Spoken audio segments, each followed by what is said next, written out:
Hello universe, hello world, and hello Philippines. Okay, hello mga kabacklash. Okay, and for today's video, nagkayaan ang aming campus journalism na maligo sa isang beach resort kasi nga masyadong mainit na ang panahon. So, sa ngayon, nandito pa lang kami sa highway ng aming barangay, which is isa sa pinakamasikat na pamasyalan. Ito ang tinatawag na Las Navas Mon Amor. Actually, maganda yan, lalo na pag 5 AM.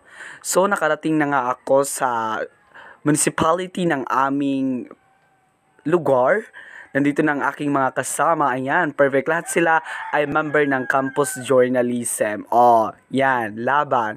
Handang-handa na. Ngunit, so ngayon, nakaalis na kami at pupunta na kami kung saan ang aming destinasyon. Ayan, perfect. Sa panahon yan is masyado ng hapon, kaya makikita nyo yung sunset.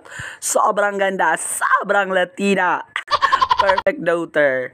Okay, sa ngayon, actually matagal pa yan, masyado pang malayo. Ngunit binidyo ko lang para makita nyo yung daraanan. Sa biyahe namin, marami rin kayong makikitang mga bahay, which is iba-ibang barangay. So, tingnan nyo yung sunset, beautiful sunset. Minsan nagko-color pink, minsan color orange. At sa panahon ngayon, unti-unti na kaming ginagabi, gumagamit na yung ng teacher namin ng headlight. At naghinto muna kami dito sa isang magandang hotel, which is the Palm Hotel. So ngayon, finally, nakadating na kami sa aming destination, the Villa Cruz, located at San Roque, Northern Samar. Sobrang ganda dyan. Sobrang ganda. So, ayan, ipapasok na yung sasakyan. At ngayon, nandito na kami sa loob. Ayan yung mga kasama ko. Very excited. Sobra.